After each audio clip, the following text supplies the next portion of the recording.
I mean, a Spanish Grand Prix go, it wasn't totally awful. It even had some things you wouldn't expect to see. Anyway, roll titles.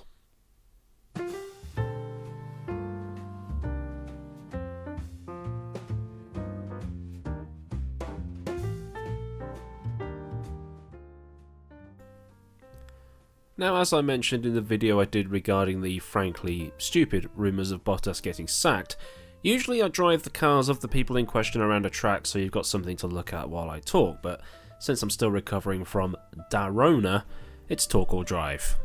I can't do both. And since this is just me and opinions, then none of that should matter too much. But anyway, the Spanish Grand Prix, a race where falling asleep is encouraged and you don't need a virus to be able to do that. Now, Barcelona is a good track for testing. It's got all the types of corners you'd want to test cars at, but because it's used so often for testing, the teams have too much data and too much setup knowledge, and because it's a test track, it's notoriously difficult to overtake on.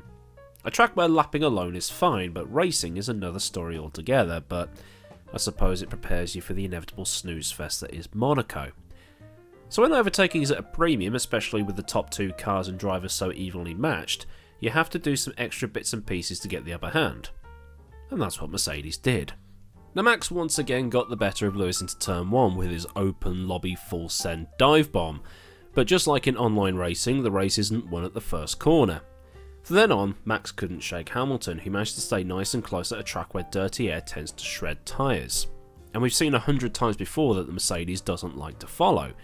But across the whole field we saw cars get nice and bunched up between turns 3 and 10, and I can't recall that ever being a thing because, dirty air and not being able to follow. So whether that's something to do with the new floor rules, I'm not quite sure. And Mercedes would have tried a move like they tried in Bahrain by pitting Lewis first and getting out ahead of Max, but because of Perez being too close it wasn't a viable option, so they left him out for 5 more laps instead. But unfortunately for Mercedes, they weren't able to capitalise on a rare slow Red Bull pit stop, meaning Lewis came out after his pit stop 5.5 seconds back from Max, as opposed to being just over a second back when Verstappen pitted. But Lewis was back on him again within 3 laps, but Barcelona's overtaking difficulties, much like Hungary, presented a massive challenge. So Mercedes needed to do something to get Lewis ahead. They decided to go for the Hungary 2019 method. Pit Lewis again and have him absolutely destroy the gap and make overtaking even more easy. Then Red Bull said this as soon as Lewis came in. They mentioned Hungary. They mentioned again. So they knew what Mercedes was trying to do, so why didn't they cover him off? I'm assuming they thought Max would have been able to hold on, but Max's tyre preservation isn't like that of Lewis's. It's certainly not that of Checo's. And Lewis's new pace was such that he was lapping about 2 seconds a lap faster than Max, and it wasn't until he got past the Red Bull they decided to pit him for some new softs to get the fastest lap time from Bottas, who had also pitted for softs to get the fastest lap point. And speaking of Bottas, a lot of people are saying he knows he's done. He didn't exactly make it easy for Lewis to get past when he was chasing down Max, and Toto may have taken that personally. But it was all passive aggressive and Lewis had no problem with it. But that said, it's another 3rd place for him. It's better than what Perez has managed to do all year, so Bottas doesn't really deserve all the hate and slating he's been getting. As I said in the previous video, Hamilton is several leagues above him and Verstappen is also a better driver. It's the Hakkinen Schumacher Coulthard dynamic again. He's putting in the consistent results for Mercedes at the minute and keeping them top of the constructors table. In the next set of garages, Perez hasn't finished higher than 5th all year, and Red Bull is now starting to put the pressure on the Mexican to perform better. Because, he might also end up in DTM next season. Then Max is Red Bull's golden child. He's their number 1. I'd go as far as to say he's the most protected driver in F1 history from a team management perspective. No doubt Max should be the focus, he is the better of the 2 drivers, but there needs to be more given to Perez to allow him to get further up the field and get onto the podium more often. Otherwise, Red Bull will never win the Constructors again, and Mercedes will just keep scoring more than them every race. Because right now, as it was against Ferrari before and now again with Red Bull, 2 Mercs versus 1 of the other team, and it just makes it much easier from their point of view. And when the gap between Max and Perez is so big it affords Lewis the free stop he needed to obliterate a 22-second gap and take the win, there's definitely a weak link. Now as it stands, Perez is 6th in the Drivers' Championship behind Norris and Leclerc in arguably inferior cars. And it probably won't be much longer before Marco and Christian start lining up buses to chuck Perez under, where he can join Gasly, Albon, Kvyat and Webber. But would Red Bull bin him off mid-season like all the others? Probably not, because there's no one to replace them with. I mean, there's Tsunoda, but he's a rookie, there's absolutely no point.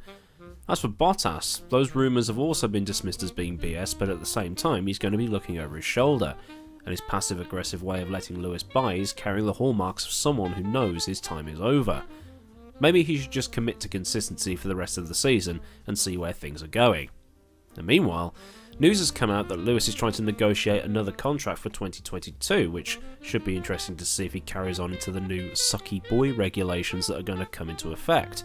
Well, ground effect. And at that point, I think he'd just be around for the fun of racing with nothing left to prove. No pressure. Just have fun. But still, 19 races left to go. Bottas and Perez have time to swing their performances around, while the battle at the top still remains tight. I wonder if Max will try his video game dive bomb into Sandoval at the start of the Monaco Grand Prix as well. It's worked the last 2 times. But honourable mention goes to Leclerc for dragging that Ferrari up to 4th. I mean, he was on his own for most of the race, and there was some decent racing from Stroll as well. And it also seems Ricciardo is starting to get to grips with his McLaren, so it looks like a decent battle in prospect between Ferrari and McLaren for 3rd in the Constructors come the end of the season. Then in other news, the new BTCC season kicked off at Thruxton. And it was a mad one. A day marred by a huge accident in Turn 1 at the start of Race 2, where Andy Neate smashed into the back of Glyn Geddy and in turn took out Neate, Geddy and Jade Edwards in a scary crash that all 3 thankfully walked away from.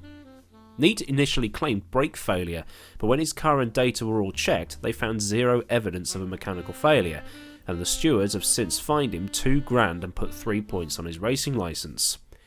And I want to see if they chew him out more for trying to lie his way out of causing a crash through substandard driving standards, considering he was disqualified from an entire race weekend last year, also at Thruxton, when he punted off Carl Boardley in Race 1. Next round though is at Snetterton, a rear-wheel drive friendly track. Snetterton's quite a good track. I enjoy it. It's the longest lap of the season. Should be fun. But anyway, that's my opinions on the recent race in Barcelona. Leave your thoughts in the comments section and get a discussion going. And while scrolling down, why not like the video because it's supposed to help the channel out, and also subscribe so you get all the latest. Massive thanks as always go out to the patrons of this channel via Patreon, and if you want to join them or just join in the social media stuff, then I'll leave everything you need in the description box for you. So until next time, I've been Millward, have a great day wherever you are, and goodbye.